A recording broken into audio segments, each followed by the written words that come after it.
The Scrappy? This is Scrappy. What's up, Coolio, man? You sound really mellow. Yeah, just woke up.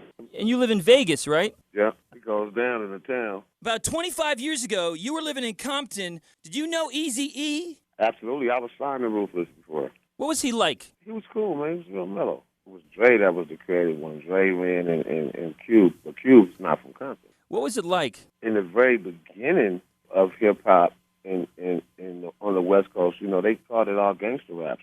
You also had your groups like the LA Dream Team and Ladies and gentlemen. Yeah. Did it? Yeah. Rockberry, yeah, Jam, yeah, that kind of stuff. And then you had Egyptian Laver. Yep. Egyptian, yeah, you know what I'm saying. I think Egypt performed actually probably about 6 months ago. It wasn't that bad. So that's kind of interesting to me. You got the Compton sound, kind of the gangster love sound, and then to the right you got the dance sound, and somewhere in between you fell in, right? I was rapping for a long time, man, before I got on. I you know, a lot of cats got on in they early 20s and their teens. I didn't get on until I was like 29 years old. I actually went solo by default because my whole group went on the road with Ice Cube. As you're patiently waiting and you're coming up and you're collaborating with a bunch of people, was it really difficult to try to get put on like 92 The Beat? You know, that was the only radio station that really played hip-hop back then. What's the best thing about being a rapper? I think for me, the best part about being a rapper was doing something that nobody else was doing back then, and actually being appreciated for a new genre of music. It was kind of like being an early jazz artist almost. I say this as a compliment. A lot of people think rappers, they can't talk, but you're very articulate. Well, I was a straight-A student most of my life. I'm a wordsmith. I mean, that's what I do. My words are my life. So some cats rap and they use the same word, the same 100 words in all their songs. They talk about the same thing over and over and over. So I wrote short stories, and I wanted to be a writer, man, before I became a rapper. Because, like I said, rap wasn't something that people thought they was gonna make money off of back then. So that's just how it was, man. I gotta tell you, Too Hot is one of my all-time favorite videos. Very creative. Thanks, sir.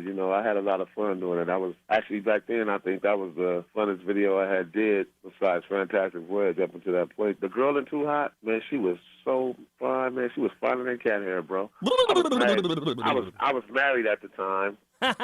Unfortunately, but man, I wanted to take her down so bad, boy. I'm saying that little bedroom scene, man, I had to stay. I had to stay under the covers for a little while.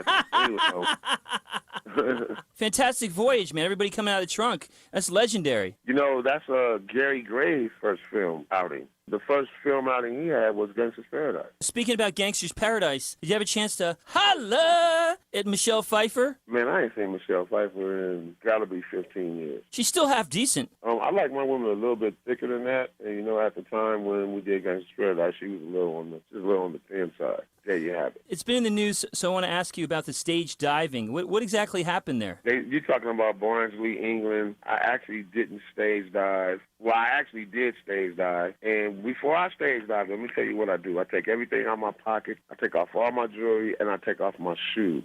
So, I dived in the crowd. I came back up with I guess whoever was there, they weren't paying attention. They saw me dive in the crowd. They saw me come back up with none of the stuff I had on the stage that whole time. So they assumed that people robbed me or whatever. But that's absolutely not true, man. And the crowd has never let me hit the ground ever. Do you like to stage dive? Yeah, absolutely. No, but the crowd got to be hyped. I know when to do it and when not to. Do they pass you around, or do you just get back on stage? It depends. Sometimes they pass me around, sometimes not. If it's a lot of girls in the front, obviously you don't get passed around that much. If it's a lot of hard legs up in the front, man, they pass you around. We had a concert here in Fort Myers a couple years ago in Huey. I don't know if you're familiar with Huey. He took a stage dive, and everybody parted to see, and he landed really, really hard on the floor. Wow. The kind of people that I get at my shows, they go back to when stage diving was really popular, so they know what to do, and they actually invite you to stage dive. With a lot of these new cats, man, they're not going to be touching no sweaty ass dudes. They might actually put their hand on your balls or something. You know how that is,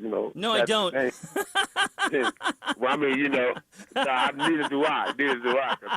I ain't never had a white stage dive on me either, but I really enjoyed our conversation, buddy. I truly did. Thank you very much. Yo, Yo, what's up? I'm Coolio with the flow, the neighborhood. Ghetto is like the superhero down to go toe-to-toe with any Hank Frankers or representative replacements. I came about the basin to make a statement and let y'all know that the song I am the Ghetto Gourmet. Hey, thank you, Scrappy 105.5.